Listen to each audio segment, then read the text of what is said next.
O beisebol é um dos desportos mais populares nos Estados Unidos, contando-se os seus aficionados por milhões. Praticado por crianças e adultos, em clubes e escolas, a nível amador, profissional ou simplesmente por diversão. O jogo consiste em marcar pontos. O campo é um semicírculo com um quadrado inserido. As bases ficam posicionadas nos pontos de encontro entre o quadrado e o semicírculo, e cada equipa tem 9 jogadores. A dinâmica do jogo funciona da seguinte forma: o lançador deve arremessar a bola 3 vezes, passando pelo batedor. Atrás deste fica o apanhador, da mesma equipa do lançador. O batedor deve acertar na bola, lançando-a para longe e correr para as bases. Quando a bola é batida para fora do estádio, facto que acontece poucas vezes em função da dificuldade, é considerado home run e vale um ponto. Os interceptadores da equipa adversária devem apanhar a bola e atirá-la na direção das bases para os jogadores da sua equipe, para evitar o progresso do batedor. Caso o batedor consiga percorrer todas as bases, o ponto é considerado. A história do beisebol ficará para sempre ligada a esta figura, que foi o primeiro grande ícone da modalidade e um dos melhores de todos os tempos, e aquele jogador que definirá sempre o batedor poderoso. Realizou 714 home runs ao longo da carreira, terceiro melhor registro de sempre. Liderou a lista anual de home runs da Liga Principal de Beisebol em 12 ocasiões e em 11 temporadas conseguiu 40 ou mais home runs. Lidera ainda a lista de percentagem de slugging, que é a medida do poder do batedor, com 68,97%. Venceu a World Series em 7 ocasiões: 1915, 1916, 1918, 1923, 1927, 1928 e 1932. Liderou a lista de runs batted in em 6 ocasiões. George Herman Ruth Jr. nasceu a 6 de fevereiro de 1895 em Baltimore, Maryland, em casa do avô materno, Pio Schamberger, um imigrante e sindicalista alemão. Ruth foi criado num bairro pobre à beira-mar em Baltimore, onde os seus pais, Kate Schamberger Ruth e George Herman Ruth Sr., tinham uma taberna. Dos 8 filhos do casal, apenas Ruth e a sua irmã mais nova, Mamie, sobreviveram à infância.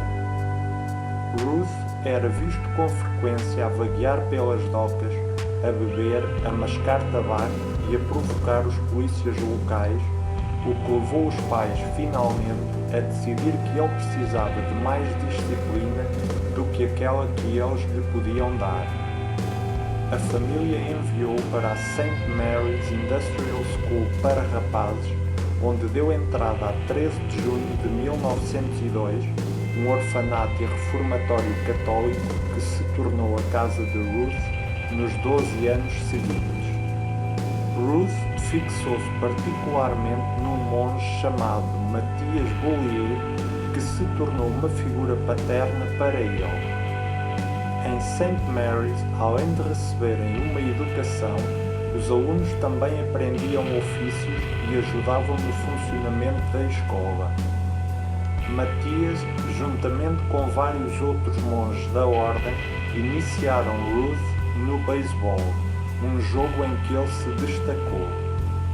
Com 15 anos, Ruth mostrava já uma habilidade excepcional como batedor e lançador. Aprendeu muito com o monge Matthias, figura muito respeitada pelos rapazes, tanto pela sua força como pela sua justiça. Durante toda a sua vida, Ruth iria elogiá-lo. No seu estilo de corrida e de batida assemelhavam-se muito aos do seu mentor. A influência da escola ficou presente em Ruth de algumas maneiras. Foi católico durante toda a vida e tornou-se um membro reconhecido dos Cavaleiros de Colombo. Ao longo da vida, visitou orfanatos, escolas e hospitais, muitas vezes evitando a exposição mediática. Ofereceu também um Cadillac no valor de $5.000 ao irmão Matthias. Foi o seu arremesso que inicialmente chamou a atenção de Jack Dunn, o proprietário da equipa Baltimore Orioles de uma liga menor. Na época, os Orioles preparavam jogadores para a equipa da liga principal, conhecida como Boston Red Sox, e Dunn viu uma promessa no desempenho atlético de Ruth. Com apenas 19 anos, a lei da época dizia que Ruth tinha que ter um tutor legal para poder assinar um contrato de beisebol para jogar profissionalmente. Como resultado, Dunn tornou-se seu tutor legal, o que levou os companheiros de equipa a brincar com a situação, chamando Ruth o novo bebê de Dunn. A piada pegou e Ruth rapidamente ganhou a alcunha de Babe. Daí em diante ficou conhecido por Babe Ruth. Entretanto, uma terceira liga principal, a Liga Federal, tinha começado e os Baltimore Terrapins, uma equipa local, voltaram a colocar a cidade no mapa das ligas principais pela primeira vez desde 1902. A concorrência dos Baltimore Terrapins revelou-se muito negativa para Dunn e a sua equipa. Apesar de no final de junho os Orioles seguirem em primeiro lugar no campeonato, tendo vencido mais de 2/3 dos jogos disputados, a assistência baixou para cerca de 150 pessoas. As perdas acumularam-se e Dunn viu-se obrigado a vender alguns dos melhores jogadores a equipas da liga principal para fazer dinheiro. A 7 de julho de 1914, Dunn vendeu Ruth, a par dos lançadores Ernie Shore e Ben Egan, aos Boston Red Sox da Liga Americana. O preço de venda anunciado foi de $25.000, apesar de alguns relatos falarem em metade desse valor ou, possivelmente, $8.500, mais o cancelamento de um empréstimo no valor de $3.000. A 17 de outubro de 1914, Ruth casou-se com Ellen Woodford, a sua primeira mulher. Eles adotaram uma filha, Dorothy. Assim que chegou à nova equipa, Babe Ruth provou de imediato ser um elemento valioso. Ao longo dos 5 anos seguintes, Ruth levou os Red Sox à conquista de 3 campeonatos. Com os seus títulos e Babe, a equipa de Boston era claramente a referência das ligas principais. No entanto, em 1919, tudo mudaria com uma única jogada de caneta. Confrontado com dificuldades financeiras, o proprietário dos Red Sox, Harry Frazee, precisava de dinheiro para pagar as suas dívidas. Em dezembro de 1919, ele encontrou a solução para os seus problemas financeiros nos New York Yankees, que concordaram em comprar os direitos de Ruth pela então impressionante soma de $100.000.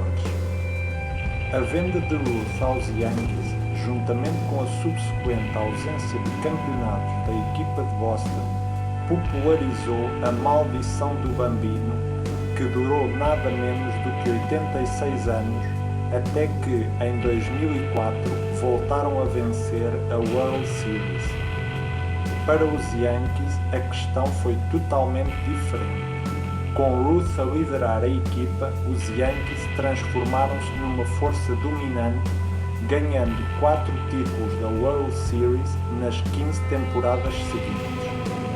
Ruth esteve na origem de todo este sucesso, desencadeando um nível de poder que nunca antes tinha sido visto no jogo.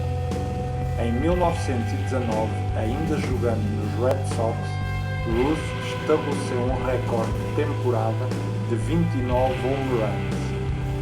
Em 1920, no seu primeiro ano em Nova York, bateu 54 home runs. Na segunda temporada, bateu o seu próprio recorde com 59 home runs e, em menos de 10 temporadas, Babe Ruth deixou a sua marca como um dos melhores anotadores de home runs de todos os tempos. O sucesso de Babe Ruth em campo foi acompanhado por um estilo de vida próprio de uma América pré-depressão. Os rumores acerca do seu grande apetite por comida, álcool e mulheres, bem como a sua tendência para gastos extravagantes e uma vida de luxo, eram tão lendários como os seus feitos em campo. Esta reputação, verdadeira ou imaginária, prejudicou as possibilidades de Ruth se tornar um treinador um dia mais tarde. A 17 de abril de 1929, Ruth casou com a atriz e modelo Claire Merritt Hodgson e adotou a sua filha, Julia.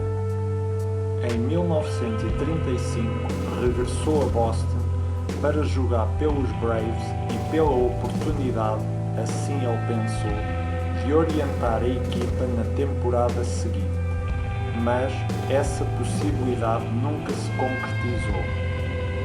A 25 de maio de 1935, um Babe Ruth com excesso de peso e fisicamente diminuído recordou aos fãs a sua grandeza uma última vez quando bateu 3 home runs num único jogo no Forbes Field em Pittsburgh, Pensilvânia.